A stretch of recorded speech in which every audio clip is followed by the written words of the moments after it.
স্বাগত জানাচ্ছি TVN24 news নেটওয়ার্কের নিয়মিত আয়োজন আওয়ার ডেমোক্রেসি অনুষ্ঠানে আপনাদের সাথে আছি আমি তাহিয়া রুবাইয়াত অপলা। দিনের বাছাই করা সংবাদ এবং এর পর্যালোচনা নিয়ে আমাদের নিয়মিত আয়োজন। আজকে আমার সাথে আলোচনার জন্য অনলাইনে যুক্ত আছেন টেক্সাসের A&M ইন্টারন্যাশনাল ইউনিভার্সিটি থেকে প্রফেসর ডক্টর মেহনাজ মোমেন এবং আমার সাথে আরও যুক্ত আছেন ইন্ডিয়ানার সেন্ট ম্যারিস কলেজের assistant professor doctor Mohammad Alauddin. দুজন অতিথিকেই স্বাগত জানাচ্ছি। দুজন অতিথি থাকবেন আমার সাথে, আপনাদের পর্যালোচনা শুনবো। তবে তার আগে আজকের দিনের বাছাই করা সংবাদগুলোর একাংশ দর্শকদেরকে জানিয়ে আসতে চাই এবং আজকের দিনের সব থেকে আলোচিত যে বিষয়টি, যেটি নিয়েই আসলে এখন বলা যেতে পারে যে আমেরিকার রাজনীতিতে এক ধরনের উত্তেজনা বিরাজ করছে। প্রেসিডেন্ট ডোনাল্ড ট্রাম্পের সঙ্গে সেনেট এবং হাউসের দুই শীর্ষ ডেমোক্রেটিক নেতার বৈঠক এবং এর পরপরই সরকার সচল রাখার বিষয়ে যেই অগ্রগতি আশা করা হয়েছিল সেটি আসলে হয়নি। হোয়াইট হাউসে বৈঠক থেকে বেরিয়ে ভাইস প্রেসিডেন্ট জেডি ভ্যান্স জানান দেশ অচল অবস্থার দিকে এগিয়ে যাচ্ছে। এর জন্য ডেমোক্র্যাটরা দায়ী বলেও দাবি করেন তিনি। জেডি ভ্যান্সের এই বক্তব্য আসলে এক রকমের আলোচনার জন্ম দিয়েছে। স্পিকার মাইক জনসন বলছেন ডেমোক্র্যাটদের পাল্টা অর্থায়ন প্রস্তাবে অবৈধ অভিবাসীদের জন্য সুবিধা ফেরত দেওয়া সহ $1.5 ট্রিলিয়ন নতুন ব্যয় রাখা হয়েছে। এটা গ্রহণযোগ্য না বলেও মনে করেন তিনি। সেনেট মেজরিটি লিডার জন থুন অভিযোগ করেন ডেমোক্র্যাটরা সরকারকে জিম্মি করছেন। সরকার অচল করে ডেমোক্র্যাটদের দাবি মেনে নেওয়া হবে না বলেও কঠোরভাবে তিনি জানিয়েছেন। এদিকে বিশ্বের বিভিন্ন প্রান্তে দায়িত্বরত শতাধিক জেনারেল এবং অ্যাডমিরালকে ডেকে এনে কড়া বার্তা দিয়েছে ওয়ার সেক্রেটারি পিট হেগসেট। এমনিতেই হঠাৎ করে এত কম সময়ে এত সামরিক কর্মকর্তাকে ডেকে আনা নজিরবিহীন। তার উপরে হেগসেট বলছেন যদি ট্রাম্প প্রশাসনের নীতি মানতে সমস্যা হয় তাহলে পদত্যাগ করুন। প্রেসিডেন্ট ট্রাম্প তাদের উদ্দেশ্যে যে বার্তা দিয়েছেন সেই বার্তায় তিনি বলছেন তিনি আমেরিকান সিটিগুলোকে মিলিটারিদের জন্য ট্রেনিং গ্রাউন্ড হিসেবে ব্যবহার করতে চান। অর্থাৎ বিভিন্ন সিটিতে অপরাধ নিয়ন্ত্রণ এবং অবৈধ অভিবাসীদের ধরপাকড়ে ন্যাশনাল গার্ডের ব্যবহার অব্যাহত রাখবেন তিনি। গাজায় যুদ্ধবিরতি পরিকল্পনায় প্রেসিডেন্ট ট্রাম্পের 20 দফা প্রস্তাব পর্যালোচনা করছে হামাস। এটি আজকের দিনের আরও একটি গুরুত্বপূর্ণ সংবাদ এবং সেই সাথে জানাই মঙ্গলবার কাতারে মধ্যস্থতাকারীদের সঙ্গে যে বৈঠক হামাস করেছে সেখানে হামাসের রাজনৈতিক নেতারা ছিলেন। বৈঠকে তুর্কির প্রতিনিধিদের অংশ নেয়ার কথাও জানিয়েছেন কাতারের পররাষ্ট্র মন্ত্রণালয়ের মুখপাত্র মাজেদ আল আনসারি। তবে নিরাপত্তার খাতিরে বৈঠকের সুনির্দিষ্ট সময় এবং স্থান উল্লেখ করেনি কাতার। এদিকে এক বিবৃতিতে ট্রাম্পের ঘোষণাকে স্বাগত জানিয়েছে প্যালেস্টাইন কর্তৃপক্ষ। 1 বছরের মধ্যে পার্লামেন্ট এবং প্রেসিডেন্ট নির্বাচন এবং প্রয়োজনীয় সংস্কারের মাধ্যমে প্যালেস্টাইন রাষ্ট্র গঠনের প্রত্যয় ব্যক্ত করেছেন তারা। ট্রাম্পের পরিকল্পনায় যুক্ত 8টি আরব এবং মুসলিম দেশের পররাষ্ট্র মন্ত্রণালয় যৌথ বিবৃতিতে সতর্কতার সাথে গাজা পুনর্নির্মাণ, প্যালেস্তাইন জনগণের বাস্তুচ্যুতি রোধ এবং শান্তিপূর্ণ দ্বিরাষ্ট্র সমাধানকে এগিয়ে নিতে কাজ করবে বলে অঙ্গীকার করা হয়েছে। বাংলাদেশ প্রসঙ্গ আলোচনায় আনতে চাই এবং বর্তমানে যে বিষয়টি আলোচনায় রয়েছে রোহিঙ্গার বিষয়টি রয়েছে। রোহিঙ্গা সমস্যার টেকসই সমাধানে অন্তর্বর্তী সরকারের প্রধান উপদেষ্টা অধ্যাপক মোহাম্মদ ইউনুস 7 দফা প্রস্তাব দিয়েছেন। তার মতে আন্তর্জাতিক সম্প্রদায়কে অবশ্যই মিয়ানমার এবং আরাকান আর্মির উপর কার্যকর চাপ সৃষ্টি করতে হবে যাতে রোহিঙ্গাদের দ্রুত রাখাইনে প্রত্যাবাসনের ব্যবস্থা করা যায়। রোহিঙ্গা সমস্যাকে মিয়ানমারের বৃহত্তর সংস্কারের উপর ফেলে রাখা উচিত হবে না। মঙ্গলবার নিউ ইয়র্কে জাতিসংঘের সদর দপ্তরে অনুষ্ঠিত মিয়ানমারের রোহিঙ্গা জনগোষ্ঠী এবং অন্যান্য যে সংখ্যালঘুদের নিয়ে আয়োজিত উচ্চ পর্যায়ের সম্মেলন, সেই সম্মেলনে বাংলাদেশের প্রধান উপদেষ্টা এই বক্তব্য দেন। জাতিসংঘের সাধারণ পরিষদের সভাপতি ওই সম্মেলনের আয়োজন করে। প্রধান উপদেষ্টা রোহিঙ্গা সংকট সমাধানে মিয়ানমার সরকারের পাশাপাশি আরাকান আর্মির উপর আন্তর্জাতিক চাপ সৃষ্টির যে প্রয়োজনীয়তা সেটি আসলে ব্যাপকভাবে তুলে ধরেন এবং রোহিঙ্গা সংকটের উৎস মিয়ানমার আর এর সমাধানও যে সেখানেই আসলে নির্ধারিত সেটিও আসলে প্রধান উপদেষ্টা তার বক্তব্যে উল্লেখ করেছেন।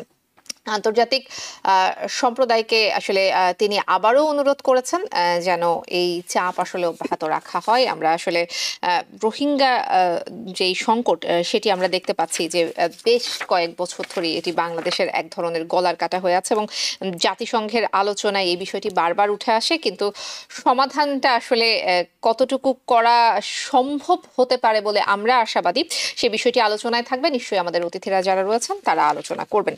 আমি অতিথিদের কাছে চলে যেতে চাই। প্রফেসর ডক্টর মেহনাজ মোমেন, আপনাকে দিয়ে শুরু করব। সরকার সচল রাখার বিষয়ে যে আলোচনা সেটিতে আসলে কোনো রকমের কোনো অগ্রগতি হয়নি, কোনো রকমের কোনো আশার বাণী আসলে এখন পর্যন্ত দেখা যাচ্ছে না। এই শাটডাউনের যে বিষয়টি আসলে এলো সামনে, কিংবা যেই শঙ্কাটা আমরা আসলে করছি, এটার পেছনে কি আসলে নীতিগত পার্থক্য নাকি রাজনীতি, কোনটাকে আপনি একটু বেশি এগিয়ে রাখবেন? রাজনীতি যেমন একটা সাবস্ট্যান্টিভ ব্যাপার আছে, এরকম একটা পারফর্মেটিভ ব্যাপার আছে। তো এখন ডেমোক্র্যাটরা যে সমস্ত দাবি তুলেছে সেগুলোতে সাবস্ট্যান্স থাকলেও এটা তারা এই যে শাটডাউনটা হচ্ছে তার মূল কারণ হচ্ছে ডেমোক্রেটিক বেস। তারা চাচ্ছে যেভাবেই হোক ডেমোক্রেটিক পার্টি এই বর্তমান আপনার রেজিমের বিরুদ্ধে দাঁড়াক এবং তাদের কোনো ভূমিকা দেখতে চাচ্ছে। তো সেই কারণে এটা হচ্ছে। কিন্তু আমার কাছে যেটা মনে হয় যে এই পর্যন্ত রিপাবলিকান পার্টি, বিশেষ করে ট্রাম্প, যে আপনার মানে হুমকি দিয়েছেন যে যখনই গভর্নমেন্ট শাটডাউন হবে উনি কিন্তু প্রচুর পরিমাণে আপনার পাবলিক এমপ্লয়ীদেরকে ছাঁটাই করবেন। তো তখন ওরকম একটা কেয়স সৃষ্টি হলে তখন ডেমোক্র্যাটরা কতক্ষণ পর্যন্ত এই জিনিসটা ধরে রাখতে পারবে সেটা আমার সন্দেহ আছে। তবে যে আপনি যদি বাজেটে দেখেন যে পরিমাণ টাকা, এই যে আপনি আরেকটা মিলিটারাইজ করা হচ্ছে আমেরিকান সিটিগুলোকে, এরকম নানা ধরনের জিনিসের বিরুদ্ধে আমরা ডেমোক্রেটিক পার্টি থেকে আমরা কোনো না কোনো পদক্ষেপ অবশ্যই দেখতে চাই। কিন্তু স্ট্র্যাটেজিক্যালি গভর্নমেন্ট শাটডাউন এটা অল্প সময়ের জন্য অনেকটা সাকসেসফুল হলেও এটা দিনের পর দিন করা যায় না। ডেমোক্রেটিক পার্টির একটা অন্যরকম একটা স্ট্র্যাটেজি নিতে হবে এবং সেই স্ট্র্যাটেজি শুধুমাত্র বেসকে সন্তুষ্ট করার জন্য না, একদম অন প্রিন্সিপাল কতগুলো স্ট্র্যাটেজি নিতে হবে এবং বলতে হবে এই পলিসিগুলো একদম আমরা ডেমোক্রেটিক পার্টির প্ল্যাটফর্মে গ্রহণ করলাম এবং এটাকে আমরা সবসময় এগিয়ে নিয়ে যাব। যতক্ষণ না পর্যন্ত সেটা হবে ততক্ষণ পর্যন্ত যে মানুষ যে যে জিনিসটা দেখতে চাচ্ছে ডেমোক্রেটিক পার্টির কাছ থেকে, যে তারা এই রেজিমের বিভিন্ন রকমের অপকর্মের বিরুদ্ধাচারণ করবে এবং শক্তি মানে একটা নেতৃত্ব দিবে যে এটা কিভাবে প্রতিবাদ করতে হয়, সেটা কিন্তু ততক্ষণে হবে না।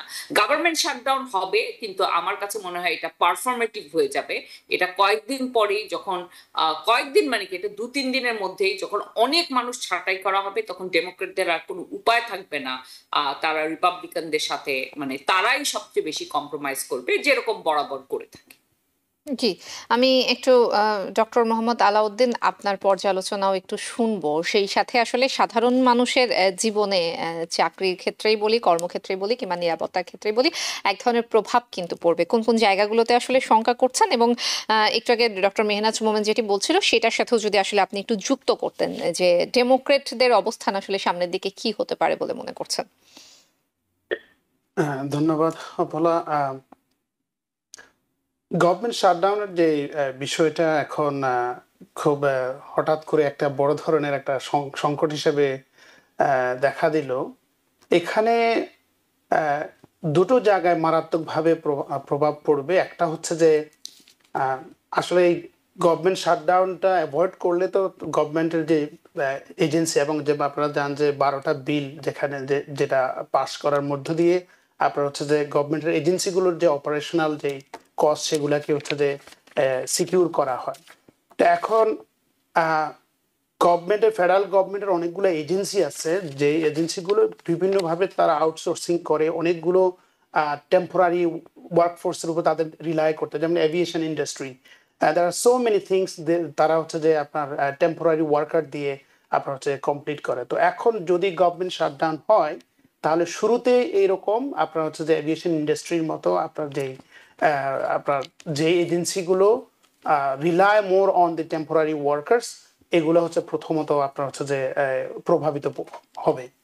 আর দ্বিতীয় নম্বর যে রিস্কটা যেটা আছে, যেটা মেহনাজ আপনার একটু আগে বললেন, সেটা হচ্ছে যে ট্রাম্প তো শুরু থেকেই বানিয়েছে যে এমপ্লয়ি কাট এবং ফেডারেল ফান্ডিং এর জায়গায় কাট করার যে তার যে এজেন্ডা, এবং সেই জায়গাটা সে বারবার মানে সুযোগগুলো খুঁজছে এবং সেটাকে সে রিইনফোর্স করছে। তো এখন সে যে তার তো আসলে আমরা তাকে যেভাবে চিনি, সে তো আসলে কোনো মানে হচ্ছে যে স্বাভাবিক কোনো ধারা ফলো করে না। তো সেই জায়গা থেকে আমার কাছে যেটা মনে হয় এটার যে আলটিমেট যে কনসিকুয়েন্সটা সেটা খুব মারাত্মক হতে পারে। এবং আপনার হচ্ছে ফেডারেল ফান্ডিং এর জায়গায় কাট হলে সমানই হচ্ছে আপনার পাইকারি দরে যদি আপনার হচ্ছে যে লে অফ করা হয়, তাহলে ওভারঅল আপনার হচ্ছে গভর্নমেন্টের যে পারফরমেন্স সেখানে আপনার ভাটা পড়বে, এবং সেটার কিন্তু সুদূর প্রসারী আপনার হচ্ছে যে প্রভাব আছে। এর একটা বড় কারণটা হচ্ছে যে American government runs more on system and structure. So এখানে আপনার হচ্ছে প্রত্যেকটা জিনিস একটা সিস্টেমের মধ্যে চলে। এখন আপনি যদি মাঝখান থেকে যদি একটা সিস্টেমকে যদি ডিস্টার্ব করেন, সেটার তো একটা কস্ট আছে, সেটার একটা আপনার হিক্যাপ আছে। সেই হিক্যাপটা আপনার হচ্ছে যে এটা রাইট ওয়েতে না, এটা মানে লং টার্ম এটার একটা ইম্প্যাক্ট পড়ে। তো এই কারণে আমার কাছে মনে হচ্ছে যে ডেমোক্রেটরা যে জায়গায় যে স্বার্থগুলো তারা রক্ষা করার প্রচেষ্টা চালাচ্ছে, সেটা আদৌ কতটা করতে পারবে না সেটা অনেকটা অনিশ্চিত। কারণ তাদের জন্য স্বার্থ তো মানে দুই দিকে। আপনার একদিকে হচ্ছে যে আপনার যে গভর্নমেন্টের যে ওয়েলফেয়ার অপারেশন আছে, তারপর আরো অনেকগুলা জায়গা আছে পাবলিক ফান্ডিং, এই জায়গাগুলোকে সিকিউর করা খুবই ইম্পর্টেন্ট। কারণ হচ্ছে অনেকগুলো কমিউনিটি আপনার এটার প্রভাব আলটিমেটলি পাবলিকের উপরে গিয়ে পড়বে। জি, প্রফেসর ডক্টর মেহনাজ মোমেন, একটু আপনার কাছ থেকেও শুনবো যে আমরা দুজন অতিথির বক্তব্যই শুনছিলাম। ডেমোক্রেটদের বিরুদ্ধে অভিযোগ আনা হচ্ছে তারা সরকারকে জিম্মি করতে চাচ্ছে। আপনি যদিও একটু আগে বলেছেন, আমি একটু আসলে একইভাবে আপনার কাছে জানতে চাইবো যে সরকারকে জিম্মি করার মতো কিংবা সরকারের বিরুদ্ধে ভাবে কোন একটা অবস্থান নিয়ে সেটি আসলে কন্টিনিউ করার মতো রাজনৈতিক যে পরিস্থিতি কিংবা ইউনাইটের কথা যদি বলি, একতার কথা যদি বলি, সেই অবস্থাটা এখন আসলে ডেমোক্রেটদের আছে কিনা, আর যে অবস্থানটা এই মুহূর্তে তারা নিয়েছেন এটি কি শুধুমাত্র ট্রাম্প প্রশাসনের বিরুদ্ধে দাঁড়াতে হবে বলেই তারা নিয়েছেন, নাকি আদৌ আসলে তারা যে পলিসির কথা বলছেন, নীতির কথা বলছেন, সাধারণ মানুষের অধিকারের কথা বলছেন, সেই জায়গাগুলোতেও আসলে তারা কাজ করছেন বলে আপনি মনে করছেন? যে নীতিগুলোর বিরুদ্ধে ওনারা অবস্থান নিয়েছেন, ওই নীতিগুলো তো অনেক আপনার সেটার অনেক নেগেটিভ ইম্প্যাক্ট পড়বে সমস্ত কমিউনিটির উপর। যেমন আপনার হেলথ কেয়ারের যে টাকা চলে যাবে, এটাতে বিশেষ করে দরিদ্র জনগোষ্ঠী তাদের উপর সাংঘাতিক প্রভাব পড়বে। হ্যাঁ, কিন্তু আরেকটা যেটা আপনি প্রথম প্রশ্নটা করছিলেন, সরকারকে জিম্মি রাখা, দেখেন আমরা কিন্তু দেখি যে প্রত্যেক সময় মানে যখনই কোনো নতুন, বিশেষ করে মিড টার্মের আগে যখন নতুন গভর্নমেন্ট আসে, তখন আপনার বিরোধী যে দল তারা কিন্তু সবসময় এই শাটডাউনের হুমকি দেয়। আর আপনার এই আমেরিকান সিস্টেমটা যেভাবে চলে, যে দুটি দল তাদের মধ্যে আপনার একটা কম্প্রোমাইজ, একটা জায়গায় আসতে হয়। কিন্তু যদি এরকম হয় একটি দল কোনোভাবেই কম্প্রোমাইজ করতে চায় না এবং কোনোভাবেই টেবিলে আসতে চায় না, কোনো কিছুই তারা চেঞ্জ করবে না, তাহলে আরেকটি দলের আর কি বা করার থাকতে পারে? কিন্তু আমি তাদের পদক্ষেপটা নিয়ে আমি মানে সমালোচনা করছি না, কিন্তু আমি তাদের স্ট্র্যাটেজি, তারা কিভাবে করে এটা করছে, তারা যে জিনিসটা করছে আমার কাছে মনে হয় অনেক জিনিস খুব রিয়াক্টিভ করছে। ইনস্টেড অফ একটা বড় একটা স্ট্র্যাটেজি থেকে প্রতিটা জিনিস লিঙ্ক করে, মানে প্রতিটা প্রতিবাদ এমন ভাবে করা উচিত যে একটার সাথে একটার সম্পর্ক থাকে এবং ফিলসফিক্যাল একটা জায়গা যেটা আমরা বুঝতে পারি। হ্যাঁ, কিছুটা যে নাই তা না, তারা যেমন দরিদ্র মানুষের পক্ষে, অভিবাসীদের পক্ষে, আরো অনেক আপনার মাইনরিটির পক্ষে কথা বলতে চাচ্ছে, কিছুটা যে প্রিন্সিপাল নাই তা না, কিন্তু তাদের স্ট্র্যাটেজিক গুলো বা মানে এই স্ট্র্যাটেজিক দুর্বলতার কারণে অনেক মানে মানে কি বলবো, মানে একদম ভালো পদক্ষেপও আপনার সফল হয় না। এবং আমি আশঙ্কা করছি এইবার সেটা হবে, এবং সেটা পুরোপুরি আমি ডেমোক্রেটদের দোষ দিব না, যেখানে আমরা ট্রাম্প অ্যাডমিনিস্ট্রেশনে দেখেছি যে সমস্ত ধারা, সমস্ত নর্ম ভেঙে এমন ভাবে পদক্ষেপ নেওয়া হয় যেটা হয়তো অন্য পক্ষ আপনার আগে থেকে প্রেডিক্টও করতে পারেন না।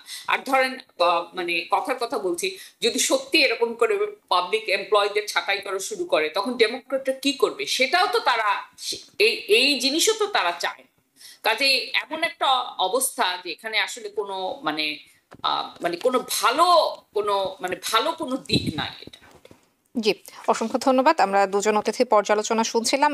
বর্তমানে ট্রাম্প প্রশাসনের যে সামরিক নীতি সেই বিষয়টি আলোচনায় আনতে চাই। ডক্টর মোহাম্মদ আলাউদ্দিন, ট্রাম্প প্রশাসন যেই নীতিটা নিয়েছেন, তিনি বিশ্বের বিভিন্ন প্রান্তে দায়িত্বে থাকা শতাধিক জেনারেল এবং অ্যাডমিরালকে ডেকে এনে বেশ কড়া বার্তা দেওয়ার যে ব্যবস্থা সেটি আসলে করেছেন, এবং হঠাৎ করে এত কম সময়ে বলা হচ্ছে যে এরকম বিষয় কিংবা এভাবে ডেকে এনে বার্তা দেওয়ার বিষয়টা আমেরিকার ইতিহাসে আসলে নজিরবিহীন। ট্রাম্প প্রশাসন যেভাবে হচ্ছে সামরিক বাহিনীকে ব্যবহার করতে চাচ্ছে, বিভিন্ন স্টেটে আসলে যেভাবে ন্যাশনাল গার্ড তিনি দিতে চাচ্ছেন, আমাদের অতীত অভিজ্ঞতা খুব একটা ভালো না। আমেরিকায় যেখানে আমরা হচ্ছে ব্যক্তি স্বাধীনতার কথা বলি, সেই জায়গাতে আমরা দেখেছি যে অবৈধ অভিবাসী নিয়ন্ত্রণের নামে কিংবা আইন শৃঙ্খলা পরিস্থিতি নিয়ন্ত্রণের নামে সাধারণ মানুষের অধিকারের জায়গাগুলোতে বেশ ভালোভাবেই হচ্ছে সেই জায়গাগুলো ক্ষুণ্ণ হয়েছে। আপনি আপনার শঙ্কার জায়গাটা আসলে আপনি কি কোনো শঙ্কা দেখেন কিনা সেটি শুনবো। সেই সাথে স্থানীয় প্রশাসনের সাথে এক ধরনের সংঘর্ষের শঙ্কাও কিন্তু আসলে উড়িয়ে দেওয়া যায় না। আপনার মতামত শুনি। প্রথমত হচ্ছে আপনার এর আগে তো আপনার হচ্ছে যে ওয়াশিংটন ডিসিতে আপনার যে আপনার ন্যাশনাল গার্ড যে মোতায়েন করেছে সেটা নিয়ে একটা কন্ট্রোভার্সি তৈরি হয়েছিল। সেটা নিয়ে নানা ধরনের ক্রিটিসিজম আসছে এবং পক্ষে বিপক্ষে নানা ধরনের বক্তব্য আছে, কিন্তু একটা বিষয় অনেকটা ক্লিয়ার হয়ে গেছে যে আসলে সেইটা যে ট্রাম্প অ্যাডমিনিস্ট্রেশনের যে পলিসি এগেনস্ট আপনার হচ্ছে যে ইমিগ্রেন্টস, এবং সেটা একটা সেখানে ল এনফোর্সিং যে আপনার ল এনফোর্সমেন্টের যে একটা উইকনেস আছে সেটা একটা এক্সকিউজ ছিল, সেটা অনেকগুলো গ্রাউন্ড ছিল, কিন্তু সেটাকে পুঁজি করে মূলত সেই ডিসিশনটা ট্রাম্প অ্যাডমিনিস্ট্রেশন নিয়েছিলেন। এখন যে জায়গাটাতে ট্রাম্প মানে হচ্ছে যে টপ লিডারশিপ, আর্মির টপ লিডারশিপকে এনে যে কথাগুলো বলছেন, এইটা খুবই প্রবলেমেটিক ইন এ সেন্স যে এক্সকিউজ মি, আমেরিকাতে আপনার হচ্ছে যে প্রত্যেকটা এজেন্সি তাদের একটা অটোনমি আছে, তাদের নিজস্ব একটা অপারেশনাল মানে নর্ম অ্যান্ড কনভেনশন আছে। সেই জায়গাগুলোতে নর্মালি আপনার পলিটিক্যাল ইন্টারভেনশনসটা ওইভাবে ঘটে না। তো ট্রাম্প এখন যেই বক্তব্য দিচ্ছেন এবং যে হেক্সের যে বক্তব্যটা দিচ্ছেন সেটি হচ্ছে যে just beyond the general convention, এবং সেটা হলো শঙ্কার জায়গাটা হচ্ছে এই অর্থে দুটো জিনিস আমি দেখি। একটা হচ্ছে প্রাইমারিলি হচ্ছে আপনার আপনার যে মিলিটারি যে প্রতিষ্ঠান, সেই প্রতিষ্ঠানকে আপনার হচ্ছে পলিটিসাইজ করা, দ্যাট ইজ নাম্বার ওয়ান। আর সেকেন্ডটা হচ্ছে যে how about like dealing with the local governments. আপনি যেটা উল্লেখ করেছেন যে আপনার প্রত্যেকটা স্টেট এবং প্রত্যেকটা সিটিতে আপনার হচ্ছে নিজস্ব গভর্নমেন্ট এবং সিস্টেম আছে। সো এখানে এটার একটা আপনার হচ্ছে এটার যে একটা মানে আপনার কমিউনিকেশন ইন্টারাকশন, সেটার প্যাটার্নটা কি হবে, how they deal with that, এবং হচ্ছে লোকাল গভর্নমেন্টগুলো এটাতে তারা তো এটাতে ইউজ টু না।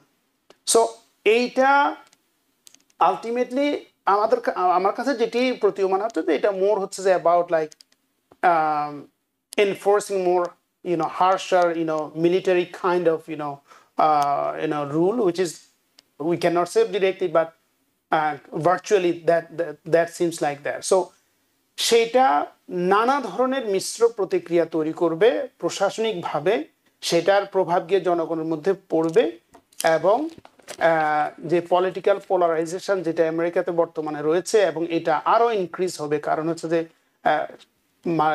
এখানকার আমেরিকার জনগণ নাগরিকরা তারা এই রকম আপনার হচ্ছে যে প্রশাসনিক ব্যবস্থা দেখতে অভ্যস্ত না। তো সেটা হচ্ছে মেইন কনসার্নের জায়গা, যে একটা হচ্ছে যে আপনার politicization of military as an institution, সেটা হচ্ছে একটা বিগ রিস্ক, যেখানে আমেরিকার আপনার হচ্ছে যে 700-এর উপরে আপনার হচ্ছে সারা পৃথিবীতে আপনার হচ্ছে যে মিলিটারি বেস আছে। তার মানে মিলিটারি ইনস্টিটিউশন তার একটা নিজস্ব গতিতে চলে, অফকোর্স আপনার গভর্নমেন্টকে সার্ভ করে, কিন্তু তার ইন্টারনাল অপারেশনটা হচ্ছে তার চেইন অফ কমান্ড যেটা, সেটা হচ্ছে অনেকটা হচ্ছে নন পলিটিসাইজড।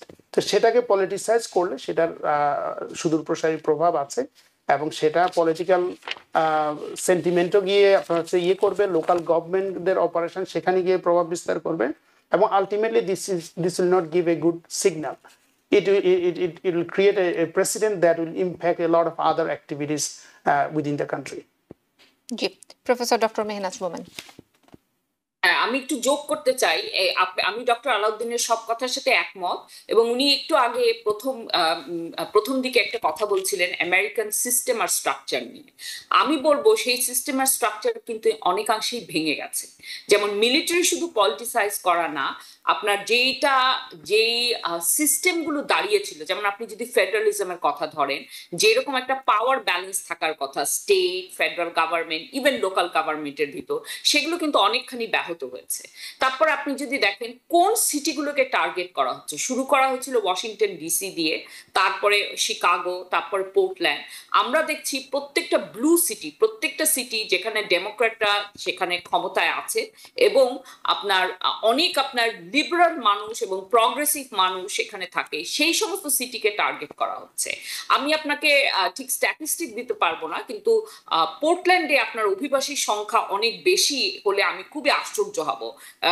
ওটা কিন্তু এরকম শহর না যেখানে অনেক ইমিগ্রেন্ট যায়, হ্যাঁ, ওটা অনেকটা তার থেকে অনেক বেশি হোয়াইট। এখন হয়তো একটু ডাইভার্স হয়েছে, কিন্তু ওটা এরকম শহর না। কাজে এখানে আপনার যে অজুহাতগুলো ব্যবহার করা হচ্ছে, সেটা আসলে অজুহাতের থেকে বেশি গুরুত্বপূর্ণ হচ্ছে কোন সিটিগুলো টার্গেট করা হচ্ছে। এবং আমি আরেকটা জিনিস, আমার ধারণা যে এই নভেম্বরে যদি নিউ ইয়র্কের মেয়র ইলেকশনে জোহরান মামদানি যখন সফল হবেন, আমার ধারণা তিনি সফল হবেনি, তখন নিউ ইয়র্কের উপরেও কিন্তু একটা সাংঘাতিক বড় একটা আঘাত আপনার অপেক্ষা করছে।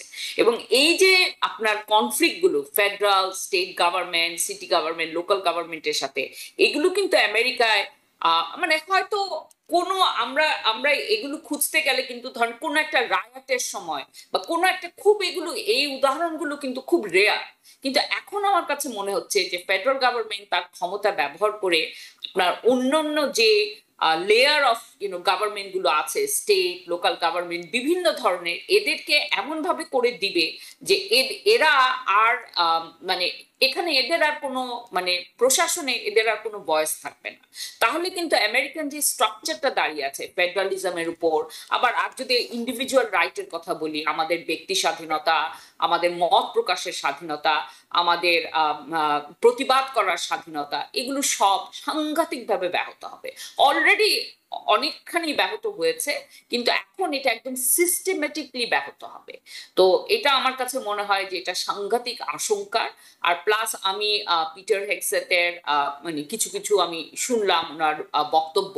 উনি যেই মিলিটারির থেকে উনি যেই জিনিসটা আশা করছেন, আমেরিকান মিলিটারি কিন্তু অ্যাটলিস্ট ডোমেস্টিক ফ্রন্টে এরকম ভূমিকা কখনোই পালন করেনি।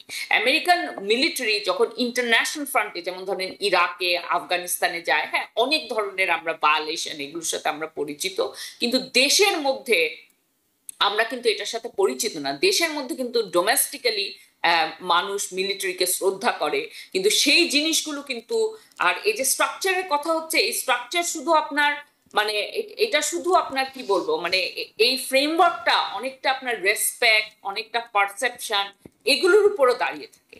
তো যে আমেরিকার জনগণ আপনার মিলিটারির প্রতি শ্রদ্ধাশীল, এখন মিলিটারিকে এভাবে করে ব্যবহার করা হলে তখন কিন্তু ওই শ্রদ্ধা চলে যাবে।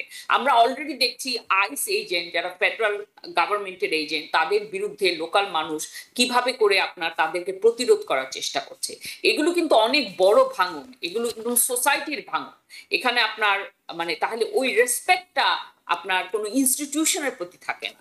এগুলো কিন্তু অনেক বড় আশঙ্কার জায়গা। এগুলো অলরেডি তৈরি হওয়া শুরু হয়ে গেছে, এবং আমার কাছে মনে হয় এগুলো আরো সামনে আরো খারাপ হবে আর কি।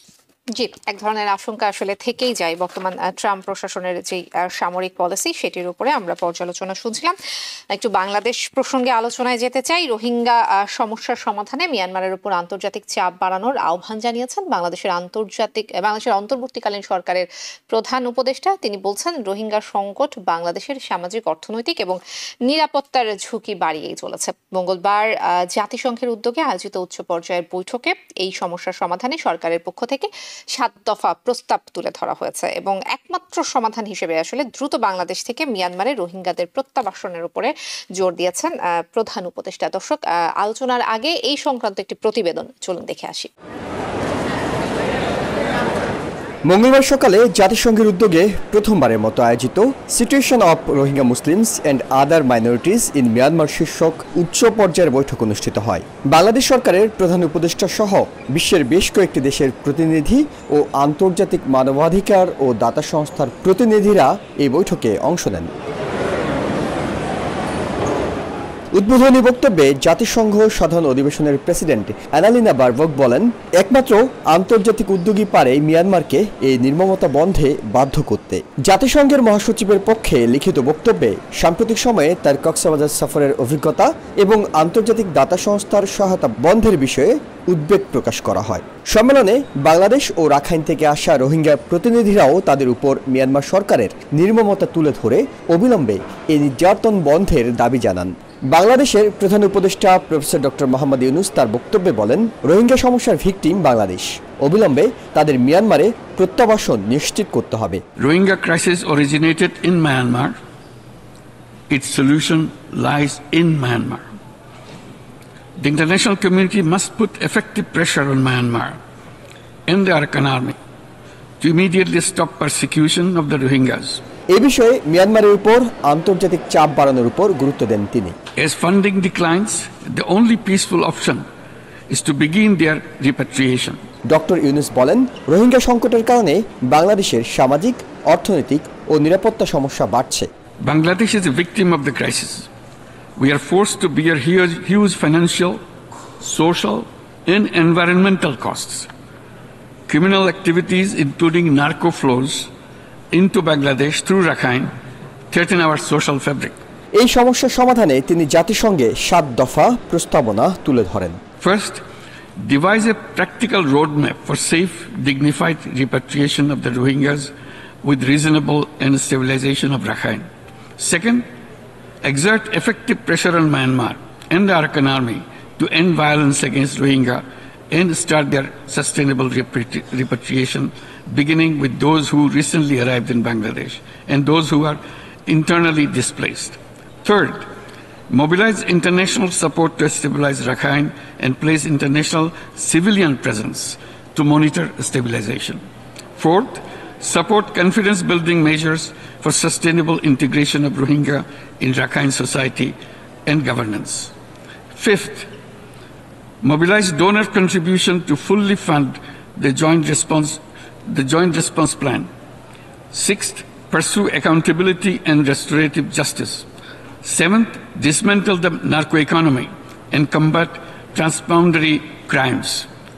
The world cannot keep Rohingya waiting any longer. আন্তর্জাতিক সংস্থাগুলোর পাশাপাশি সম্মেলনে বক্তব্য রাখেন ইন্দোনেশিয়ার পররাষ্ট্রমন্ত্রী এবং গাম্বিয়ার আইনমন্ত্রী।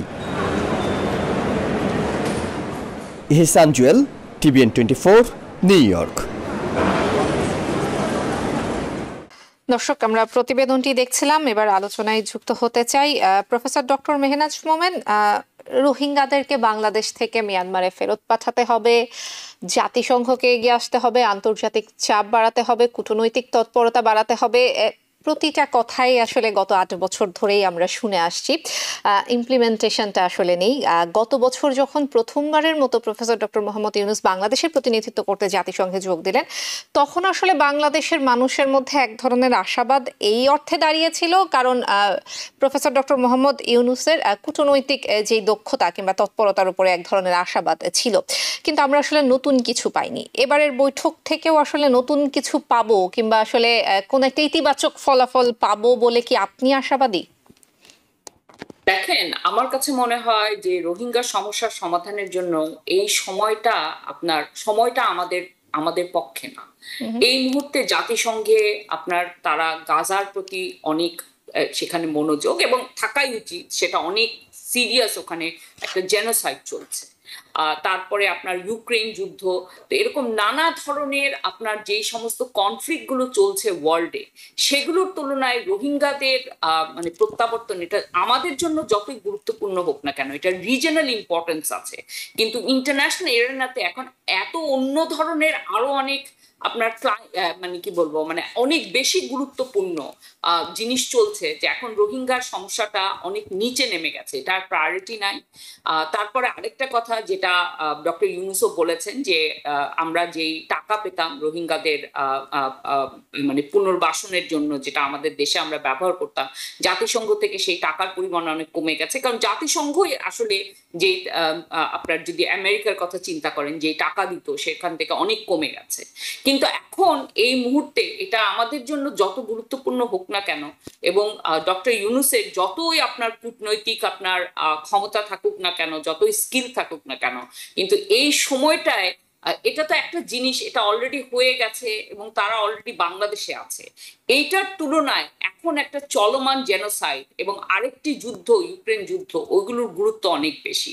কাজে আমি এই মুহূর্তে কোনো আশার আলো দেখি না, কারণ মানে বিশ্বের অন্য সংকটগুলো অনেক বেশি তীব্র। জি, কিন্তু প্রফেসর ডক্টর মেহনাজ রহমান, একটা বিষয় একটু বলবেন কিনা, যে রোহিঙ্গাদের বিষয়টি যেটা হয়েছে, বাংলাদেশের অর্থনৈতিক, সামাজিক সব ক্ষেত্রেই কিন্তু আসলে বাংলাদেশকে ক্ষতির মুখোমুখি হতে হয়েছে, এবং উন্নত দেশগুলো শুরুর দিকে আমরা দেখেছি তারা অনেক বেশি ডোনেট করেছে, অনেক বেশি সাহায্য দিয়েছে, কিন্তু কেউ কিন্তু রোহিঙ্গাদেরকে নিজের দেশে নেওয়ার ব্যাপারে কিন্তু আসলে কেউ কিন্তু রাজি হয়নি, নিতেও চায়নি, এবং আস্তে আস্তে এই বিষয়টি আসলে আরো অনেক বেশি শিথিল হয়ে যাবে এই তৎপরতার জায়গাগুলো। এবং আপনি যেটি বলছিলেন এখন রাইট সময় না, যখন রাইট সময় ছিল তখনও কিন্তু আমরা আসলে এটিকে কাজে লাগাতে পারিনি। সেই ক্ষেত্রে আসলে বাংলাদেশের অভ্যন্তরীণ সংকটটা আসলে কোন দিকে যাবে বলে আপনি মনে করছেন, কিংবা মিয়ানমারের উপর আসলে যেই চাপটা বাংলাদেশের পক্ষ থেকে প্রয়োগ করা উচিত, সেটি আসলে বাংলাদেশ কতটুকু পারবে বলে আপনি আশাবাদী?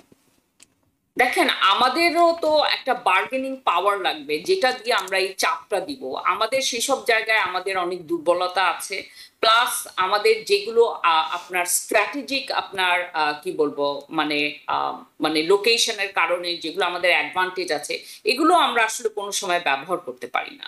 প্লাস আমাদের তো আপনি জানেন আমাদের জনগোষ্ঠী অনেকটা আপনার হোমোজিনিয়াস, যেইটুকু সামান্য আপনার ডাইভার্সিটি সামান্য আমরা দেখতে পাই, সেখানেও আমাদের অনেক সংঘাত আছে। কাজে এইখানে এই কনটেক্সটে আমরা যখন রোহিঙ্গাদের এরকম বিপুল পরিমাণে, বিপুল সংখ্যক রোহিঙ্গাকে দেখি বাংলাদেশে, এবং তাদের যদি ফিরে যাওয়ার কোনো সম্ভাবনা না থাকে, তাহলে অবশ্যই অর্থনৈতিক, সামাজিক এবং অনেকভাবে এখানে আপনার মানে নিরাপত্তার প্রশ্ন জড়িত, অনেক অনেক রকমের অনেক লেয়ারে এটার প্রবলেমটা অ্যাড হবে। হ্যাঁ, কিন্তু যেখানে করতে হবে, আমার কাছে মনে হয় যে জাতিসংঘের থেকেও বড় এটা একটা রিজনাল সমাধান। কিন্তু মুশকিল হচ্ছে এই রিজনাল সমাধানে কে সহায়তা করবে। যেমন চায়নার স্টেক, চায়নার ইন্টারেস্ট, ইন্ডিয়ার ইন্টারেস্ট, এগুলো সব ভিন্ন। তো এখন রিজনাল যারা এই নেতৃত্ব দিতে পারত, তাদেরও ওই ওই জায়গাটা, ওই ভূখণ্ডের কারণে তাদের স্টেক গুলো এত এত মানে ডিফারেন্ট, যে তারা আসলে রোহিঙ্গাদের কথা চিন্তা করবে না, তারা নিজেদের স্বার্থের কথাই চিন্তা করবে। এই সমস্ত দিক বিবেচনা করে আমি আসলে এই মুহূর্তে আমার কাছে মনে হয় না আমি কোনো পজিটিভ জিনিস দেখতে পাচ্ছি। জি, ডক্টর মোহাম্মদ আলাউদ্দিন, আপনার পর্যালোচনা শুনি। প্রথমত আপনি দেখেন যে আমিও মেহনাজ আপা একটা খুব ইম্পর্টেন্ট একটা পয়েন্ট নিয়ে আসছেন, যে এখানে সময়ের যে বিষয়টা, যে আসলে রোহিঙ্গা ইস্যুটা অনেকটা হচ্ছে মানুষের কাছে মানে sort of settle in a sense, যে রাইট নাও তো কোনো কিছু হচ্ছে না, মানে তারা বাংলাদেশে রেফিউজি হিসেবে আছে, বাট তারা তো একটা স্টেবল কন্ডিশনে চলে আসছে। এটা অন্য 10টা চলমান কনফ্লিক্টের মতো এরকম কোনো কিছু না, যার কারণে সেখানে অ্যাটেনশনটা নিঃসন্দেহে কম থাকবে। এটা তো তারপরেও কয়েকটা দিক আছে এখানে। এক নাম্বার হচ্ছে যে আমার কাছে যেটি মনে হয় দুটো বিষয়, একটা হচ্ছে যে মানে ফান্ডিং কেন কমলো, এটা একটা বিষয়। আরেকটা বিষয় হচ্ছে যে এই মুহূর্তে আপনার নিউ ইয়র্কে এসে ইউএন এর এই জায়গাতে বসে এরকম একটা সম্মেলন করলে সেটার আদৌ কোনো প্রভাব আছে কিনা, সেটা একটা বিষয়। তো আপনি যদি এই কনফারেন্সটার যদি আপনি ইম্পর্টেন্সটা যদি চিন্তা করেন, তাহলে যে এখানে 7 দফা পয়েন্টের কথা বলা হচ্ছে, এখানে আসলে নাথিং ইজ নিউ। এগুলো আসলে আমরা শুনে আসছি, শুনতে শুনতে আমাদের কাছে এগুলো খুব নর্মাল হয়ে গেছে, যে তাদের প্রত্যাবর্তন করাইতে হবে, তাদের হচ্ছে যে মানে তাদেরকে যে ভায়োলেন্স বন্ধ করতে হবে, এগুলো খুবই আপনার হচ্ছে অনেকটা ধরনের হচ্ছে যে রুটিন কথাবার্তা। কিন্তু এখানে ইম্পর্টেন্ট ইম্পর্টেন্স যেটা হইতে পারে সেটা হচ্ছে যে ইউএন এর মতো জায়গায় বসে এরকম একটা কনফারেন্স করে, যেখানে আপনারা দেখেছেন 63 speaker they talked about this, it could be like a moment. এখন এর পরে বাংলাদেশ গভর্নমেন্ট কি করে, এখানে পারসিস্টেন্টলি তারা এটাকে পারসু করে কিনা, সেটার উপরে নির্ভর করে। এখন দেখেন, প্রবলেম তো প্রবলেমই, আমরা যে বাংলাদেশ অ্যাজ এ কান্ট্রি মানে we are facing the challenges of Rohingya issue, এটাতে তো কোনো ইয়ে না। এখন how you advocate in the international rail, সেটা একটা বিগ ইস্যু। তো আমার কাছে যেটি মনে হয় যে আমাদের গভর্নমেন্টগুলো যে জিনিসটা করে, যখন কোনো একটা অকেশন আসে লাইক ইউএন মিটিং, তখন তারা এটা নিয়ে একটু শোরগোল করে, এরপরে চুপ মেরে যায়। আপনি দেখেন যে লাস্ট 12 মান্থস আপনি যদি বা 2 ইয়ার্স যদি আপনি যদি চিন্তা করেন যে আসলে আমাদের গভর্নমেন্টের পক্ষ থেকে কি ধরনের এফোর্টটা আসলে আপনি দেখেছেন, আমার কোনো কিছু এরকম আমাদের চোখে পড়ে না। তো আমার কাছে যেটি মনে হচ্ছে যে এই যে একটা আপনার সম্মেলন আয়োজন করলো, যেখানে ইস্যুটাকে নিয়ে আসা হলো, যেখানে ইন্টারন্যাশনাল অ্যাক্টরসদেরকে নিয়ে আসা হলো, এইটাকে যদি আপনার হচ্ছে গভর্নমেন্ট যদি সিস্টেম্যাটিকলি স্ট্র্যাটেজিক্যালি এটাকে যদি মানে অ্যাডভোকেসি করতে থাকে, we might see some results, but we don't know what kind of. এটা হলো একটা দিক। আরেকটা দিক হচ্ছে আপনি দেখেন যে আপনার এই জায়গাতে মিয়ানমারের কোনো স্টেক তো আসলে এখানে নেই। So আপনি তো literally they are completely absent. You don't know their voice, like what are their say and what are their standpoint at this point. So ওদের রিয়াকশনটা জানলে হয়তো তখন হচ্ছে আপনি হয়তো আরো ভালোভাবে এটাকে অ্যাসেস করতে পারবেন। আর এইটা আপনার হচ্ছে যে ইন দি লং রান, যেটি মেহনাজ আপা কিছু বলেছেন, আমাদের দুটো জায়গায় মারাত্মক লেভেলের আপনার হচ্ছে যে এটা রিস্ক। কারণ এরকম আপনার শরণার্থী যে দেশেই জায়গা দেওয়া হয়েছে কিনা, সেখানে কিন্তু আপনার হচ্ছে এই প্রবলেমগুলো, এই টেনশনগুলো কিন্তু আসছে। কি কারণে? কারণ হচ্ছে শরণার্থীরা হচ্ছে দে আর ইন সিরিয়াস নিড, তার তো আসলে লিটারালি কোনো লাইফ নেই, তাই না? এটা তো একেবারে মানে খুবই ভালনারেবল সিচুয়েশন। তো এই ভালনারেবিলিটিটাকে বিভিন্ন ধরনের আপনার হচ্ছে যে পলিটিক্যাল ইকোনমিক ফোর্স আছে প্রতিটা কান্ট্রিতে, তারা এটার অ্যাডভান্টেজ নিতে চায়। আর আমাদের তো এটা তো আর বলার অপেক্ষা রাখে না। আমাদের যে রাজনৈতিক বিভাজন আমাদের দেশের ভেতরে এবং আমাদের অর্থনৈতিক যে বিভিন্ন ধরনের বঞ্চনা, সেই জিনিসগুলোর কারণে এটা দেশের জন্য একটা বড় ধরনের এখানে আপনার হচ্ছে ঝুঁকি আছে। সেই জিনিসটা আমরা কখনো মানি হচ্ছে যে এটাকে কন্টিনিউ করতে দিতে পারি না। তো আমার কাছে যেটি মনে হয় যে গভর্নমেন্টের উচিত এটাকে কন্টিনিউ করা। আর ইউএন এর যে ফান্ডিংটা, সেটা একটা বড় জায়গা, যে আসলে আপনারা যদি খেয়াল করেন যে এর আগে আমাদের যে গভর্নমেন্ট ছিল এবং হচ্ছে যে সেই সময়ে রোহিঙ্গাদের যে ফান্ডিং, এটা নিয়ে নানা ধরনের মিসম্যানেজমেন্ট, নানা ধরনের আপনার হচ্ছে করাপশন তারা পেয়েছে এবং আপনার সেই জিনিসগুলো কন্ট্রিবিউট করেছে মানে in reducing the funds for the Rohingya issue. আর প্রত্যেকটা জিনিসের একটা টাইম থাকে, ওভার দ্য টাইম আপনার একটা ইম্পর্টেন্স কমে যায়, আপনার সেটার হচ্ছে অ্যাটেনশন কমে যায় এবং একই সাথে সেটার ফান্ডিংও কমে যায়।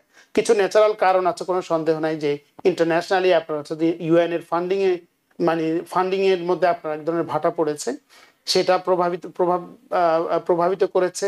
তারপরে দেশের মধ্যে করাপশন ছিল, সেটা প্রভাবিত করেছে। আবার ওভার দ্য টাইম এটার যে একটা ধরেন আপনার হচ্ছে যে মানে ইম্পর্টেন্সটাও আপনার ক্রমান্বয়ে হারায় যাচ্ছে। তো ওভারঅল আমার ব্যক্তিগত মূল্যায়নটা হচ্ছে এরকম যে ইট could B A trigger, could B a moment to continue the effort persistently. এটা হচ্ছে একটা ওয়ে হইতে পারে, বাট এই প্রসেসের মধ্যে যদি কোনোভাবে যদি মিয়ানমারের স্টেক হোল্ডারদেরকে যদি এখানে যদি ইনভলভ করা যেত কোনো না কোনো একটা পর্যায়ে, that could be more substantive. But এটা in general, like it doesn't give us something like really big, nothing to hope from this. জি, অসংখ্য ধন্যবাদ। দুজন অতিথির পর্যালোচনা শুনছিলাম। আজকের মতো সময় শেষ হয়ে গেছে। প্রফেসর ডক্টর মেহনাজ মোমেন, ডক্টর মোহাম্মদ আলাউদ্দিন, দুজনের প্রতি অশেষ কৃতজ্ঞতা, আপনারা আজকে আমাদেরকে সময় দিয়েছেন। ধন্যবাদ আপনাকে। ধন্যবাদ জানাবো দর্শকদেরকেও। আওয়ার ডেমোক্রেসি অনুষ্ঠানে এই ছিল আজকের মতো। টিভিএন 24 নিউজ নেটওয়ার্কের সঙ্গেই থাকুন সবসময়। টিভিএন 24 টেলিভিশন দেখতে আজই কল করুন 7187776556। লগ ইন করুন www.totalcablebd.com। নিউ ইয়র্ক থেকে সম্প্রচারিত টিভিএন 24 টেলিভিশন বিশ্বজুড়ে বাঙালির কণ্ঠস্বর।